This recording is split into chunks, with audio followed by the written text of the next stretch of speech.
పరిపాలన చేతకాక దద్దమ్మలాగా మీరు కూర్చుని మీరు కలిగించిన నష్టం ఈ రాష్ట్రానికి పూడ్చడానికి చాలా సమయం పడుతోంది. అనేక ఇబ్బందుల్లో ఉన్నాం.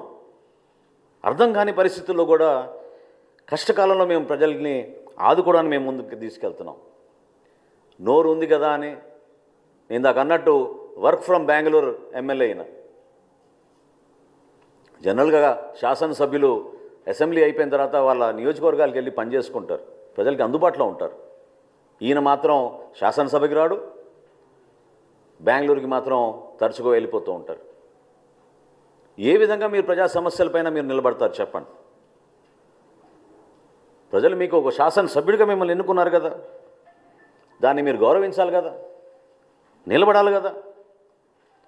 ఇవన్నీ విస్మరించి కేవలం ఇట్లా ప్రెస్ మీట్లు పెట్టి మీ క్రిమినల్ మైండ్, అంటే నేను అనేది ఈరోజు పవన్ కళ్యాణ్ గారిని ప్రత్యేకంగా టార్గెట్ చేయాల్సిన అవసరం దేనికోసం వచ్చిందంటే తన రాజకీయ ప్రస్థానంలో ఈ విధంగా ఆయన ముందుకెళ్తూ ఉంటాడు. ఒక క్రిమినల్ మైండ్.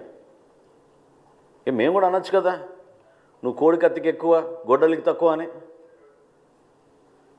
ఏ విధంగా బాబాయ్ హత్య జరిగిందో అందరికీ తెలుసు కదా. ఇది పద్ధత? ప్రజాస్వామ్యంలో మీరందరూ కూడా ప్రత్యేకంగా ఒక పద్ధతి ప్రకారంగా మాట్లాడుకోవడం అలవాటు చేసుకోవాలి. గౌరవ ముఖ్యమంత్రి గారిని, ఆయనకున్న అనుభవం, ఆయనకున్న పరిచయాలు, ఈరోజు భారతదేశంలో ఆయన కష్టపడి జాతికి అంకితం చేసిన అమరావతిని, పోలవరంని, విశాఖపట్నం స్టీల్ ప్లాంట్ని పూర్తిగా మీరు విధ్వంసం పాలు చేస్తే ఏ విధంగా కేంద్రానికి వెళ్ళి అక్కడ ఉన్న భారతీయ జనతా పార్టీ నాయకుల్ని, నరేంద్ర మోడీ గారిని, ఇతర నాయకుల్ని, ఆయన పవన్ కళ్యాణ్ గారు కలిసి రాష్ట్రాన్ని నిధులు తీసుకొస్తున్నారు. కలిసి పనిచేయాల్సిన సందర్భం కాదా ఇదని నేను అడుగుతున్నా జగన్మోహన్ రెడ్డి గారిని.